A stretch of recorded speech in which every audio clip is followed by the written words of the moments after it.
You start your Monday with a plan. You are going to focus on a big project, map out next quarter's goals, and finally be strategic. But by 10 a.m., you are replying to a crisis in Slack, fixing a spreadsheet that someone else have broken, and sitting in a meeting that definitely could have been an email. By Friday, you are exhausted. You worked hard, but you feel like you didn't actually accomplish anything new. If you feel like a glorified firefighter instead of a leader, you're not alone. There is actually a name for this. This is called Executor Trap. Most of us get promoted because we are good at doing things. But once you become a manager, your job isn't to do the work anymore. It is to design how the work gets done.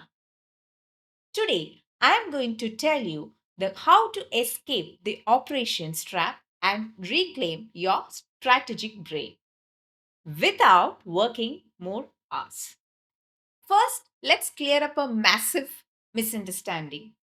We tend to think being strategic means locking yourself in a room for a week to prepare a 50-page document. No, it's not. Strategy is actually very boring. Strategy is just the art of saying no. Think about Netflix. Years ago, they were mailing DVDs. They were great at it. Their operations were perfect. But they made a strategic choice to stop focusing on DVDs, even though it was making money, to focus on streaming. For you, strategy isn't a separate item on your to do list, it's a filter for everything that we do. Tactical thinking asks, how do I get this report before 5 p.m. today? Whereas strategic thinking asks, does this report actually help us to take a decision? Or are we just doing it because we always have? So, how do we fix our schedule? I want you to imagine your task fit into four boxes. This is based on Eisenhower Matrix, but let's simplify it. Most managers spend 90% of their life in box 1, the fire. They are the urgent problems. The client is angry, the server is down, you have to do them. But here is the hard truth, you don't get promoted for putting out fires, you get promoted for preventing them. This brings us to the box 2, that is important but not urgent, the architect. This is the work that is important. This is coaching your team, writing a better process, planning next month. Here is the secret, the more time you spend in box 2, the fewer fires you have in box 1. If you spend all day firefighting, you are just surviving. If you spend time architecting, you are building a building that doesn't catch fire in the first place. Okay, nice theory.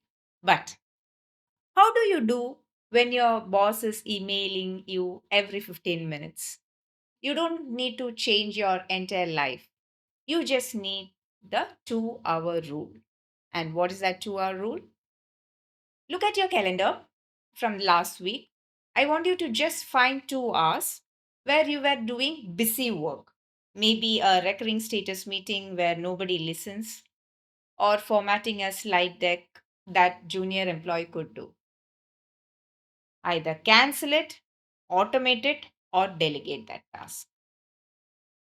Take those reclaimed 2 hours and block them on your calendar as focus time. Treat this meeting with the same respect you would treat a meeting with CEO. Do not move it. Use that time for one thing solving a root cause. Don't just fix an error in the report. Use that R to automate so that that error never happens again. Or do any process improvement to serve the purpose. Finally, you need to change how you talk to your boss. Operators talk about activity and leaders talk about outcomes. Stop saying, I was so busy, I've cleared 50 emails, attended 4 meetings. That sounds like an employee who is drowning.